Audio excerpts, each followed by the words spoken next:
Hi, my name is Stephanie Bracewell. I am in Principles of Management with Mr. Neil Clements, and I did my presentation on managing teams. When you have a job that requires multiple people to work together, it is easier to create a work team. A work team is a group of people with skills that complement each other, and they hold each other mutually accountable for pursuing a common goal. And this also helps with them improving their independent work processes or how they get their jobs done. Of teams is customer satisfaction, which they can work together to find out ways to make the customers more happy, because the customer is the most important part of your job. There's also product and service quality that you can work together to improve. Job satisfaction, where you feel like you have a purpose within your job. There's also cross-training, which allows for you and others to teach you how to do certain parts like others in the job. Advantages of teams are initially high turnover. A lot of people just end up dropping out. They feel like that they don't need to be within the team. There's social loafing, and that is when the workers withhold their efforts and fail to perform their share of the work. And it's just basically withholding what they know.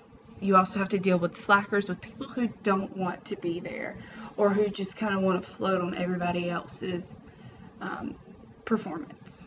Then there's also conflicts among members, because a lot of people, with it being human nature, we all have conflicts. We all have our own opinions. Teams. When there's a clear reason and a need for a team, you have to know what could be best done, how to achieve a goal when there's multiple people instead of just one. Whenever a job can't be done unless people work together. So if there is a marketing team, you don't need just one person as a marketing supervisor. You need a group of people who have different opinions. And then when rewards can be provided for teamwork and team performance, that's when a lot of people do want to work in a team, so that they are able to achieve a common goal and to where they are able to get rewards. Several different kinds of teams. You have traditional work groups, which are just 2 or more people. You have employee involvement groups, which provide advice and make suggestions to management, so they're kind of a little bit lower. You have semi-autonomous work groups that they're like employee involvement groups, but they can make decisions and solve problems. You also have self-managing teams, which manage and control all tasks that are directly related to the production or service without first getting approval. So they have a little bit more authority than the other previous groups. Then you have self-design teams, which seem to be the top, that are like self-managing teams, but they can also control and change the design of the teams themselves.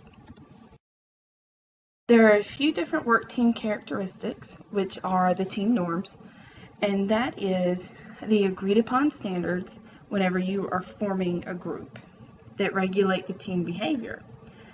They're valuable because they let team members know what to expect of them. You also have team cohesiveness, which is the extent to which team members are attracted to a team and motivated to remain in it. So it's how well people work together and the reason why they're wanting to stay there. Team size is a big deal. It's harder to work with people that are a group that is larger than 9 people, because then you start getting a lot of opinions, and then you go into team conflicts. You must work together and find a common ground whenever you have conflicts. They're inevitable in most teams, but this shouldn't surprise anybody. And then, even though most people view it as negatively, the key is to dealing with the team conflict and not avoiding it. Certain stages of development. There's forming, which is getting acquainted and getting to know each other. There's storming, which is after you start to get to know each other, you start to have your conflicts and disagreements. Then you have norming, which is when you start settling into your normal routine and figuring out what you want to do as a team member. Then you have the performing stage, which is where performance is at its all-time peak and all the members are fully committed. Then you have the denorming, de-storming, and deforming stages of the group, which is where basically where the group starts breaking apart and people normally you have already achieved your goal. Another form of the stages of development is the COGS ladder, and it's just like the polite stage, why we're here stage, power stage, cooperation stage, and the expert stage.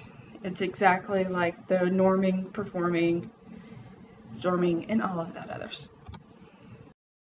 In order to keep it rolling, it is easy to make sure that you have regular feedback, keep an open mind, and if the feedback is negative, try to find a way to turn around and make it positive. Figure out what you can do as a team to make it a positive experience. Remember that you're working towards a common goal and that everybody has their own role within the team. Have multiple brainstorming sessions where you get together and you figure out the best way to achieve your goal. Be an active listener and don't always think of what you're going to say next. Listen to what they say, comprehend it, and then respond. Help, we've fallen and we can't get up. This is normally during a conflict. You just need to remember to keep an open mind. Remember that you're on the same team. Don't speak down to one another and try to find common ground. Sometimes it's not good to agree to disagree, but sometimes if you just can't find your common ground, it's just best to agree to disagree.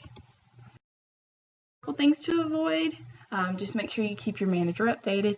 Don't give them any surprises. You don't want to tell them that something's come up and then you make your manager look as though that they're not doing as well as they should be. If you're appointed the leader of the team, don't abuse your power. Don't talk down to others.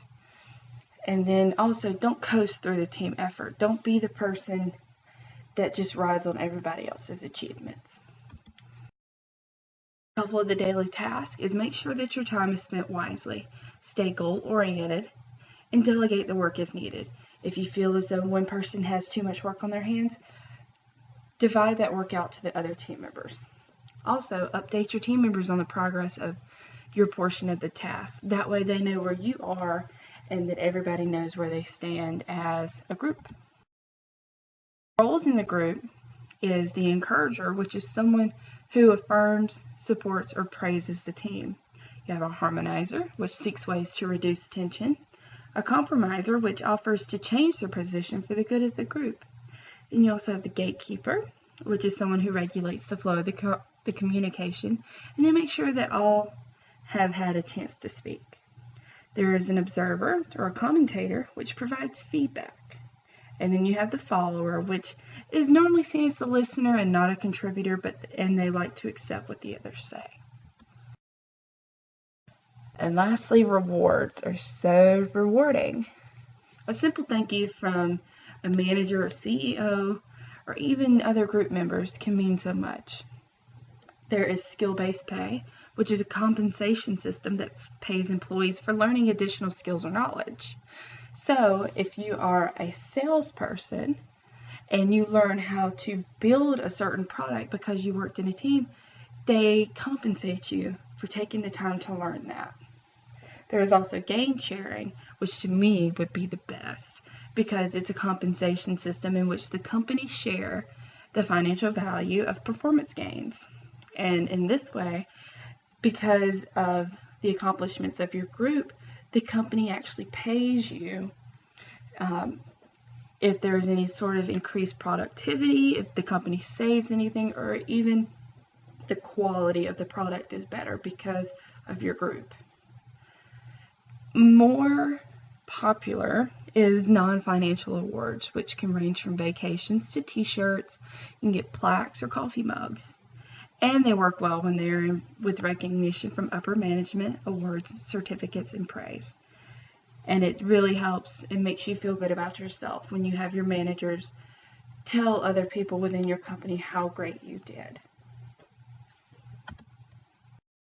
And these are my sources. Thank you for your time.